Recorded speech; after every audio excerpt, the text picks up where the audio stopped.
Je ne peux pas vous dire le moment exact où j'ai compris que j'allais mourir, mais je me souviens parfaitement du moment où j'ai cessé d'en avoir peur. J'avais 67 ans, une barbe blanche que mon petit-fils adorait tresser avec ses doigts tandis que je lui racontais l'histoire d'Élie sur le mont Carmel, et un corps qui commençait à s'éteindre sans que je lui demande la permission. Les médecins américains étaient directs. Cancer du pancréas, stade 4. Aucune ambiguïté, aucun espoir humain.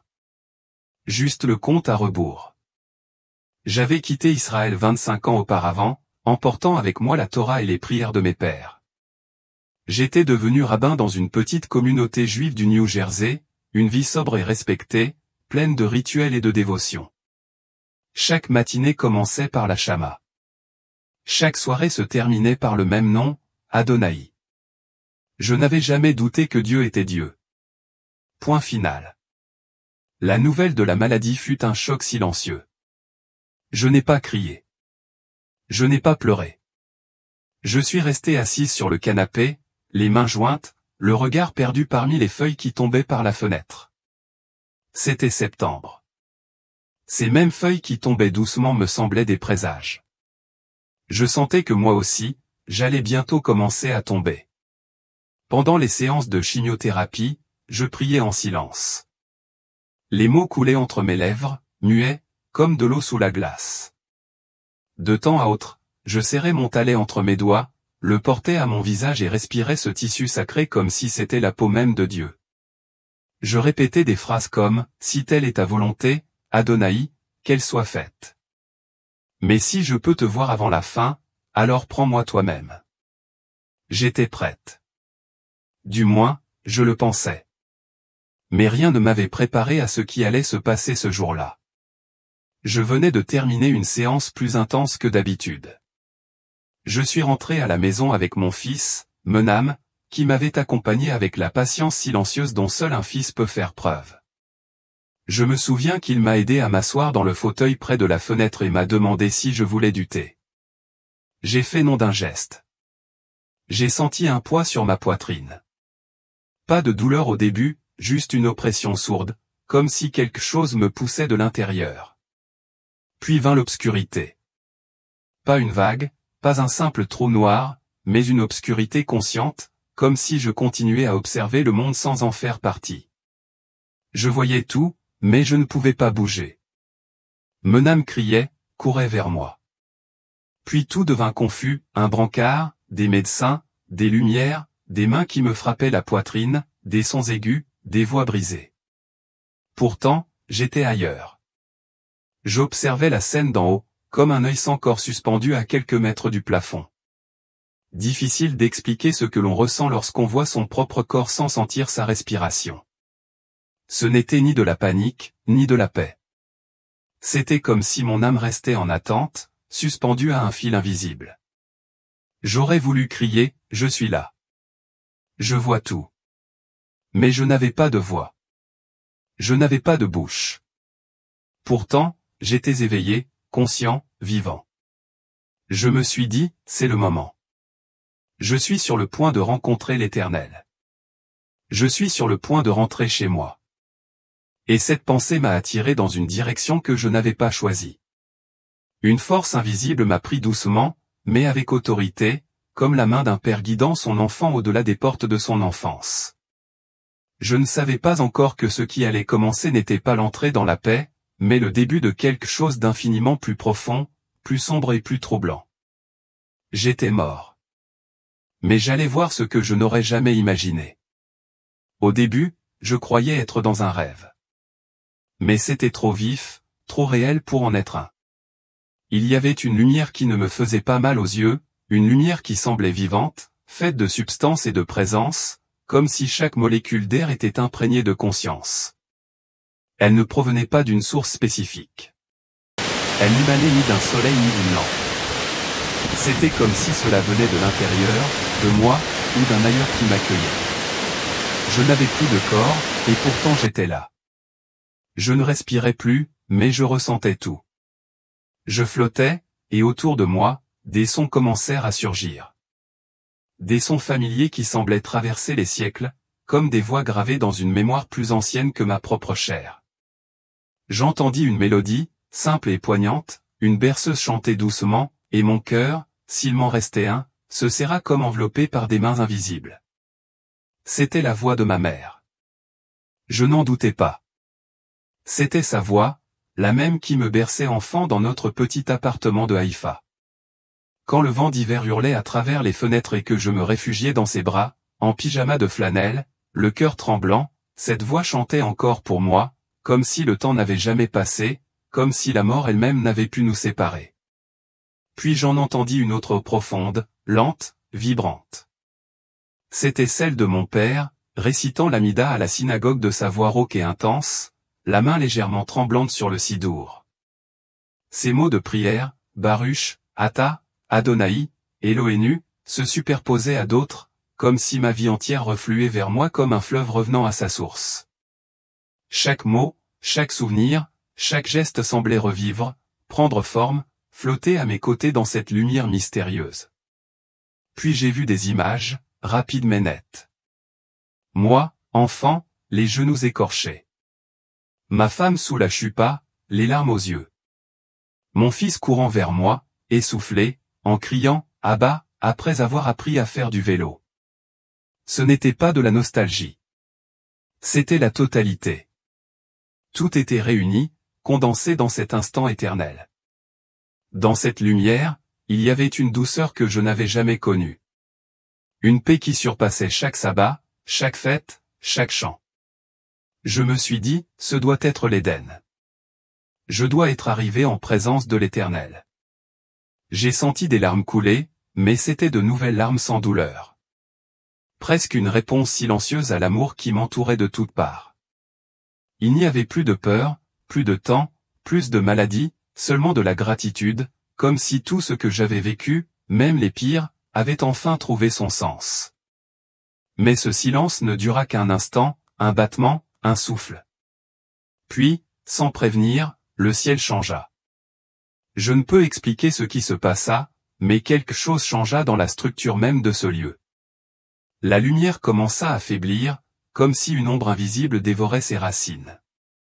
Les arbres, auparavant luxuriants, se tordirent sur eux-mêmes comme s'ils étaient dévastés par une douleur ancestrale. Les feuilles se ratatinèrent, le vert vira au noir, et les fruits mûrs pourrirent soudain, tombant avec un bruit sourd sur le sol qui commença à se fissurer. Une odeur âcre de chair en décomposition et de terre humide se répandit dans l'air, suffocante et féroce. La musique cessa. Les voix s'évanouirent. Seul subsistait un sifflement lointain. Un bourdonnement qui se transforma en lamentation, puis en cri, puis en hurlement.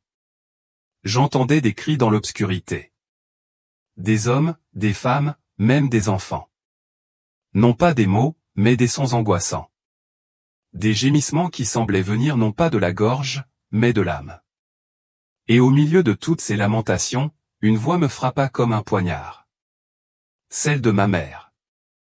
« Aie pitié, mon fils. » « Aie pitié » cria-t-elle dans l'obscurité la plus dense que j'ai jamais connue, une obscurité qui n'était pas une absence de lumière, mais une présence vivante, lourde et pénétrante. Je ne pouvais plus bouger. J'étais seul, plongé dans une obscurité qui semblait tout ronger. Il n'y avait ni haut ni bas, aucune direction, seulement l'obscurité et des voix désespérées. C'est alors que je l'ai entendu. Une voix, une présence immense, ancienne, profonde comme les eaux avant la création. David, maintenant tout va te être révélé. Et cet instant marqua la fin de toute illusion. Je ne savais pas si je marchais, si je flottais, ou si j'étais simplement entraîné par une force sans nom. Mais j'avançais, oui, vers quelque chose qui m'appelait d'une voix qui ne venait pas de l'extérieur, mais de l'intérieur, d'une sphère de mon âme que j'avais ignorée jusque-là. Chaque pas, si l'on peut appeler cela des pas, était un coup au cœur, un réveil, un tremblement de terre silencieux qui ébranlait toutes mes certitudes comme des châteaux de sable autour de moi. Le paysage n'avait pas de frontières, mais était composé d'une obscurité vivante, dense et palpitante. C'était comme si l'obscurité respirait. Et à chaque respiration, quelque chose en moi se brisait, un souvenir, une conviction, une idée de Dieu. C'était un désert d'âme perdue, mais sans sable, sans vent, seul le poids de l'absurdité et le vide d'un espoir déçu s'offraient à moi. Soudain, une structure apparut, se dressant comme un phare inversé dans l'obscurité. Un trône, immense, ancien, menaçant. Il n'était ni en or, ni en bois, ni en pierre. Il était fait d'une matière inexistante sur terre. Il semblait taillé dans le jugement lui-même. Et sur ce trône, quelqu'un était assis. Je m'approchai en tremblant. Et quand je vis qui était assis là, je tombai à genoux. Ce n'était pas un acte de dévotion. C'était la destruction de mon âme. Là, enchaîné aux poignets et aux chevilles, le visage couvert de larmes silencieuses, était assis Moïse, le Moïse des Écritures, le prophète dont j'avais lu, prêché et invoqué les bénédictions. L'homme qui avait parlé avec Dieu au Sinaï, qui avait reçu les tables de la loi. C'était lui, je n'en doutais pas, et son regard me transperçait comme une épée. Il n'y avait aucune colère dans ses yeux. Il y avait quelque chose de pire. De la tristesse. Une tristesse qui semblait englober des millénaires d'échecs humains, d'illusions religieuses, de paroles récitées sans compréhension. Moïse, murmurai-je d'une voix rauque. Quoi? Que fais-tu ici? Il baissa la tête. Les chaînes tintèrent doucement, telles des plaintes métalliques. Une partie de moi avait envie de hurler que tout cela était une erreur, que ce n'était pas le Moïse que j'avais aimé, étudié, servi, mais je ne pouvais le nier. C'était lui, et il était là, enchaîné, à cet endroit. Le désespoir montait comme un poison. Je m'accrochais à ce sol qui n'existait pas, hurlant sans bruit. Je suis rabbin. J'ai servi Adonai. J'ai étudié la Torah chaque jour. J'ai enseigné la crainte de Dieu à mes enfants et à ma communauté. J'ai défendu son nom toute ma vie. Mais personne ne m'a répondu, seulement un silence assourdissant. Cela vibrait en moi comme si c'était lié à mon souffle. On ne pouvait pas l'entendre avec les oreilles. On le ressentait avec les os, avec le sang, avec la mémoire. David, tout ce que tu as cru sera désormais examiné à la lumière de la vérité. Non pas la tradition, ni la mémoire, mais la vérité. La parole vérité semblait déchirer quelque chose au-dessus de moi. Et à cet instant, d'un ciel qui n'en était pas un livre tomba. Je le regardais dégringoler avec une lenteur irréelle, comme s'il traversait des couches d'existence.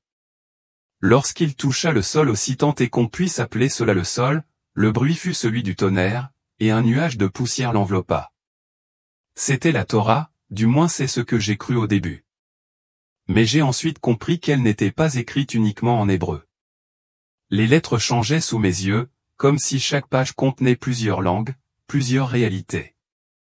L'alphabet se tordait, devenant grec, araméen, syriaque, puis à nouveau hébreu. Les mots s'ouvraient comme des plaies.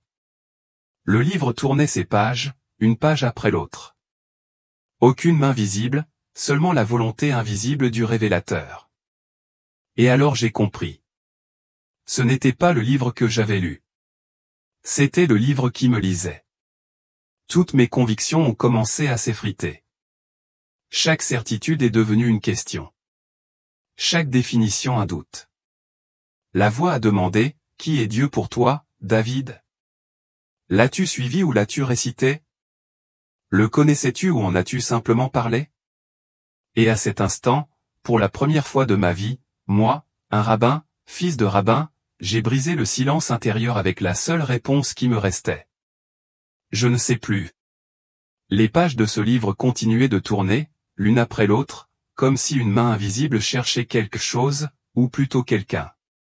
Les lettres défilaient rapidement, changeant de forme et de langue, et à mesure qu'elles défilaient, je ressentais une pression croissante dans ma tête, comme si chaque mot était une lame me séparant du passé. C'était comme si le livre me lisait, scrutait les replis les plus profonds de mon âme non pour la juger, mais pour la révéler. Puis la voix revint, plus proche, plus directe, et sa question s'inscrivit en moi comme un feu sur la pierre. Qui est Elohim, David ? L'as-tu vraiment cherché ? Ou as-tu simplement suivi le chemin tracé par d'autres, sans jamais te demander où il menait ? Je ne pouvais pas répondre. J'aurais voulu crier, Elohim est l'unique, le Créateur, le Saint. Que son nom soit béni. Mais la voix ne voulait pas de formule. Elle cherchait la vérité, pas la liturgie. Et la vérité, à ce moment-là, c'est que je n'avais jamais vraiment demandé qui était Dieu. J'avais seulement répété, mémorisé, transmis ce qu'on m'avait dit. Qui est Elohim? Cela s'est répété avec une patience qui m'a rendu humble. C'est alors que des images ont commencé à surgir du livre, comme si les pages étaient des fenêtres ouvertes sur des époques enfouies. J'ai vu le mont Moria. J'ai vu Abraham. J'ai vu l'autel Isaac ligoté. Mais à côté de cette scène, une autre, bien plus ancienne, est apparue. J'ai vu une terre que j'ai reconnue comme étant Canaan, et un peuple en procession vers un grand autel de pierre. Ils offraient des sacrifices d'animaux, chantaient des hymnes solennels et levaient les mains vers une statue gigantesque. Sur la poitrine de l'idole, un mot était gravé en caractères que je n'avais pas vu depuis des décennies, mais que je n'avais pas oublié, elle. Mon cœur s'arrêta un instant. Ce mot était le nom que les anciens utilisaient pour Dieu. C'était le début du nom. El Elyon, El Shaddai. Mais ce Dieu, cet El, recevait des offrandes humaines. Ces prêtres brûlaient des enfants dans les flammes. Comment était-ce possible? Comment l'origine du nom que j'avais invoqué 1000 fois pouvait-elle être associée à un culte aussi monstrueux? Puis j'ai vu une autre scène. Le sanctuaire de Jérusalem avant sa destruction. Mais ce n'était pas comme je l'avais imaginé. À l'intérieur, parmi les candélabres et le mobilier sacré, il y avait des statues, des idoles, certaines reconnaissables, d'autres déformées, comme des visages fondus dans le bronze. Parmi elles, l'une était gravée d'anciennes lettres hébraïques, Baal. La voix, toujours calme, demanda, David, es-tu sûr de savoir à qui tu as parlé toute ta vie? J'essayai de protester. Non, nous avons toujours su faire la distinction. Baal est la tromperie. Elle est le vrai Dieu. Mais en moi, le doute s'était déjà installé. Et si la frontière que nous croyions si claire avait été contaminée au fil des siècles? Et si le nom que nous avions défendu avait été, au moins en partie, confondu? La lumière vacilla. Une nouvelle image surgit de nulle part. La Kaaba, mais pas celle d'aujourd'hui. Elle était entourée de statues, de figures de pierre et de métal. Des hommes l'entouraient avec des torchets et des bâtons rituels, et au centre, sur un piédestal, une inscription, Alila. J'ai halté. Avec le temps, ce nom se serait transformé en Allah. Mais ici, il était associé à des dizaines d'autres dieux, comme un parmi tant d'autres, comme s'il était la tête d'un panthéon. Je me souvenais des études, des textes anciens, des allusions que nous avions toujours rejetées comme hérésie ou désinformation. Mais maintenant, je les voyais de mes propres yeux. Non pas comme des histoires, mais comme la réalité. La voix revint, tous cherchent Dieu, David, mais tous ne le trouvent pas. Ton peuple l'a cherché, mais il l'a aussi oublié. Il a honoré le nom, mais a perdu la face. Regarde maintenant. Devant moi, dans l'obscurité qui s'ouvrait comme un rideau, un trône de lumière apparut, différent du précédent. Sur lui, il n'y avait pas de visage, mais seulement une lueur qui contenait toutes les couleurs et aucune couleur. De cette lumière émergea un nom, non prononcé mais gravé dans mon cœur. Yeshua. Tout s'est arrêté. Tout est devenu silencieux. Le connais-tu, David? Demanda la voix. Je ne répondis pas, car oui, je le connaissais, mais seulement comme une figure lointaine, comme un nom tacite, comme une possibilité niée. Et pourtant, à cet instant, quelque chose en moi le reconnut. Le moment où mon esprit fut arraché à cette vision ne fut pas un réveil. Ce fut comme un naufrage. Je ressentis une violente secousse, un profond halètement, comme si on m'avait tiré hors d'un gouffre. L'air s'engouffra dans mes poumons comme une marée frénétique, et l'espace d'un instant, je crus exploser. J'ai vu du blanc, un blanc brillant, stérile, froid. Les néons au plafond de l'hôpital me brûlaient les pupilles comme des épées. Les voix autour de moi étaient déformées, lointaines, comme si elles provenaient d'un tunnel. Il respire, cria quelqu'un. Il est de retour. Ce « retour » me fit plus mal que je ne pouvais le supporter, car je ne voulais pas y retourner. Pas après ce que j'avais vu. Pas après ce que j'avais compris. Ma poitrine se souleva convulsivement. Ma peau était trempée. Mon cœur battait fort comme s'il voulait s'échapper de mes côtes. Mais ce n'était pas la douleur physique qui me faisait trembler. C'était le poids. Le poids du doute. Le poids de la conscience. Le poids de ce nom que je ne pouvais plus ignorer. Yeshua. La première personne que j'ai vue clairement était une infirmière, jeune, aux cheveux clairs et aux yeux bleus. Elle s'est penchée vers moi avec une douceur presque maternelle et m'a murmuré, « Tu as beaucoup de chance. Dieu t'a ramené. » Quel Dieu? Les mots sortirent comme une toux, rauque, brisée, mais pleine d'une angoisse sincère. L'infirmière se raidit légèrement, puis sourit comme on le fait à un patient désemparé. Celui qui vous aime. Mais je ne souriais pas. J'étais paralysé. Cette pensée auquel Dieu devint une lame qui s'enfonça dans mon esprit et ne voulut plus en sortir. Qui m'avait vraiment parlé? Qui avais-je vraiment suivi toute ma vie? Que signifiait être croyant si l'on ne savait pas qui l'on suivait? Les jours suivants, je refusais toute visite. Je restais immobile, les yeux fixés sur le plafond, qui semblait si blanc et pourtant si vide. Ma femme me tenait la main. Mes petits-enfants couraient dans le couloir. Mon fils était assis à mes côtés, lisant les psaumes, mais je n'écoutais pas. Je n'arrivais pas à me connecter. C'était comme si j'étais toujours là, au milieu des visions, et que tout autour de moi n'était qu'une parodie de la réalité. Une nuit, alors que la pièce était plongée dans le silence, je me suis rendu compte que je pleurais. Les larmes coulaient d'elles-mêmes, incontrôlables. Mais ce n'étaient pas des larmes d'émotion. C'étaient des larmes de perplexité. Et il n'y a pas de douleur plus atroce que la perplexité spirituelle. Puis quelque chose se produisit. Un jour, alors que le soleil timide filtrait à travers les stores, et que je me persuadais peu à peu que ma vie était finie, même si mon corps respirait encore, la porte de la chambre s'ouvrit et une silhouette inattendue apparut.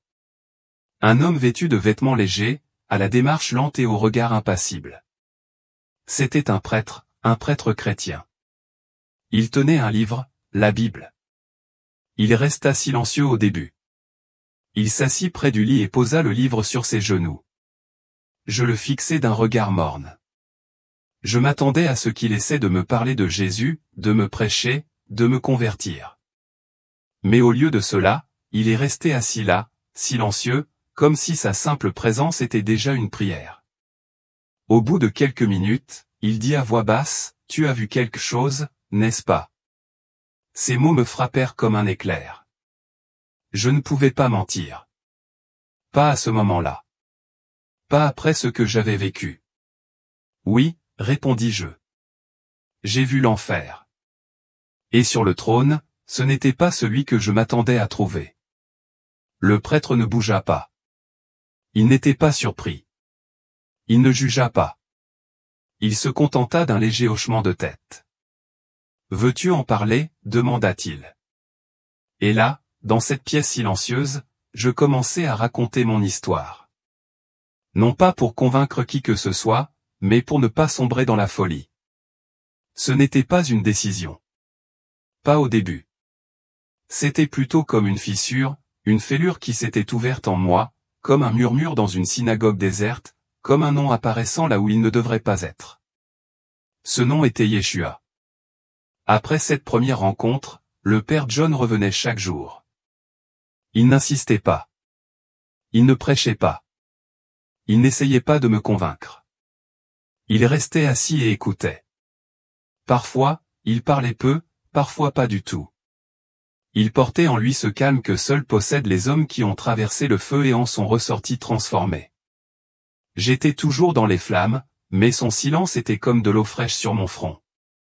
Un après-midi, alors que la lumière dorée du coucher de soleil filtrait à travers les stores et que la pièce était plongée dans ce silence irréel que seuls les hôpitaux connaissent, le père John ouvrit sa Bible et lut sans me regarder comme s'il parlait à l'air.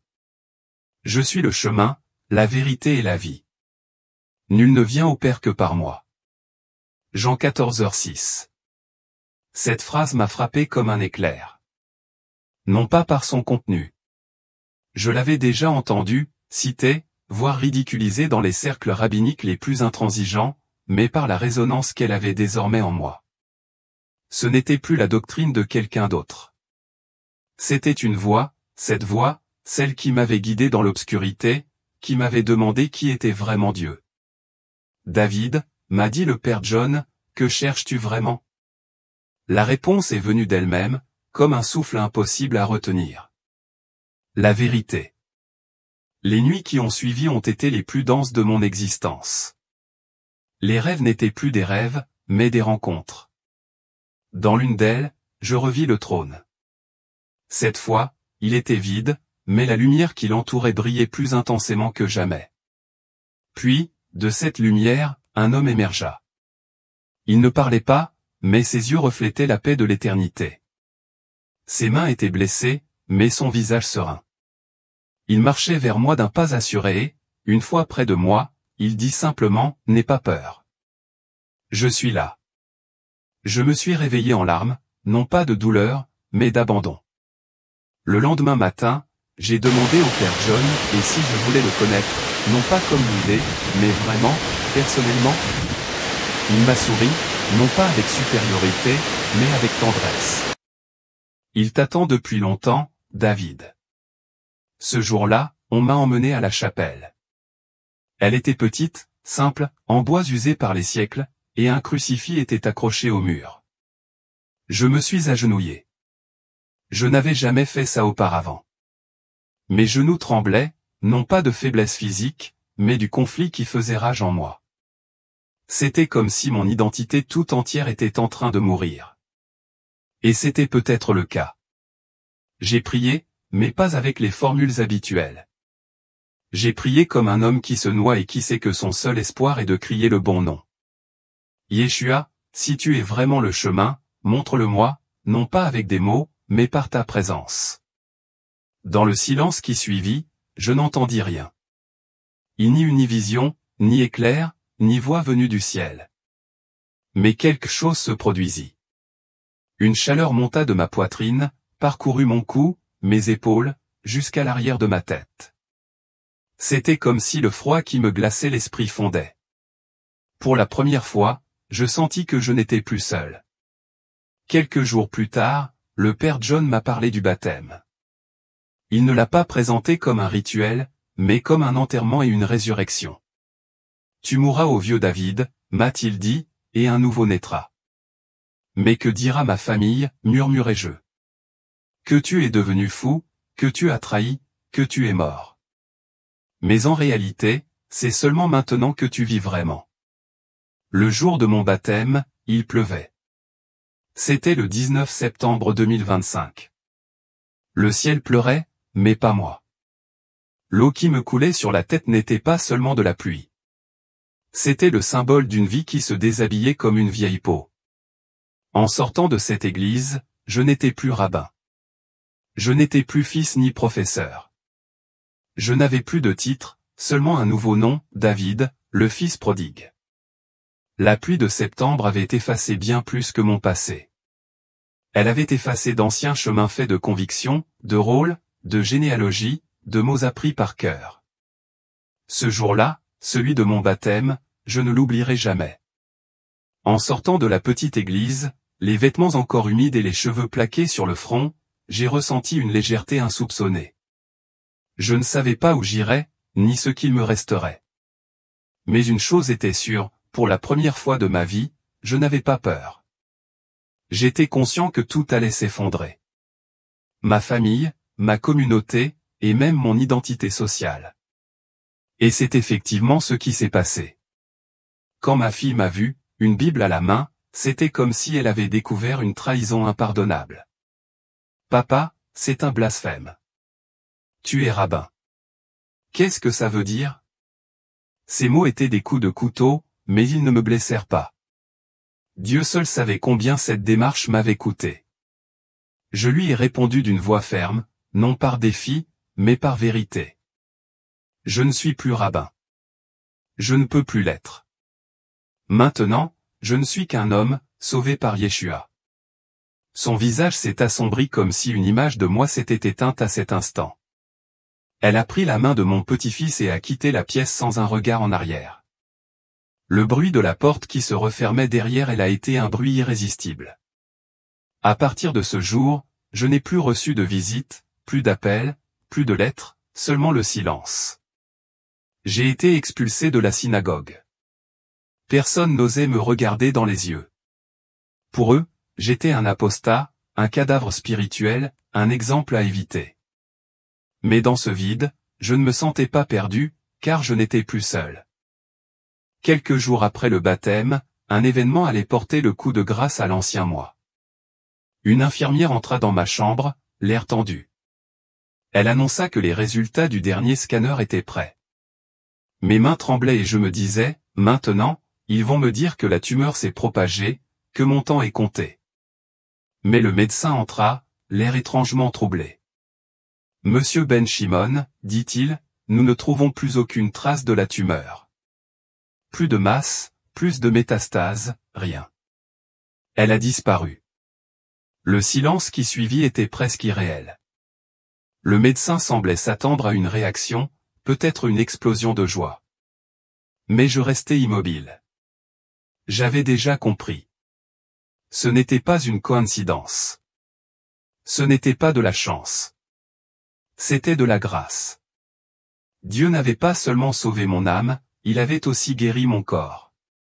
C'était comme s'il me disait, tu ne retourneras pas à ton ancienne vie, car tu en as une nouvelle à vivre avec moi. Quand j'ai quitté l'hôpital, c'était le 24 septembre 2025, la même date à laquelle, quelques semaines plus tôt, j'avais été confronté à la mort. Le cercle s'était refermé, et j'étais un autre homme. Maintenant, chaque matin, je me réveille avant l'aube, j'ouvre la Bible, je la serre contre ma poitrine et je prie, non pas avec des formules, mais avec mes propres mots. Parfois, simplement en silence. Parfois, je pleure, non pas de douleur, mais d'émerveillement. Parce que je ne comprends toujours pas pourquoi il m'a choisi, mais je sais qu'il l'a fait. Et chaque jour, sans exception, je dis la même phrase, merci de m'avoir attendu, Yeshua. Merci de ne pas m'avoir laissé mourir dans la tromperie. Merci de m'avoir trouvé. Je n'ai plus de titre, ni de chair, ni de robe de cérémonie. Mais j'ai la vérité. Je l'ai. Et cela me suffit. Et si quelqu'un me demande, qui es-tu maintenant, je réponds sans hésiter. Je suis David, et enfin je suis vivant. Merci du fond du cœur d'être resté jusqu'à la fin de ce témoignage. Si vous êtes encore là, c'est que quelque chose a touché votre esprit. Nous vous invitons maintenant à faire un petit geste qui peut faire une grande différence. Indiquez dans les commentaires depuis quel pays vous nous suivez afin que nous puissions également prier pour votre pays. Abonnez-vous à la chaîne si ce n'est pas déjà fait. Activez l'icône en forme de cloche et, surtout, partagez cette vidéo avec au moins 3 de vos proches. Parfois, un seul clic peut réveiller la foi dans un cœur endormi. Que le Seigneur vous bénisse et vous guide dans la vérité chaque jour.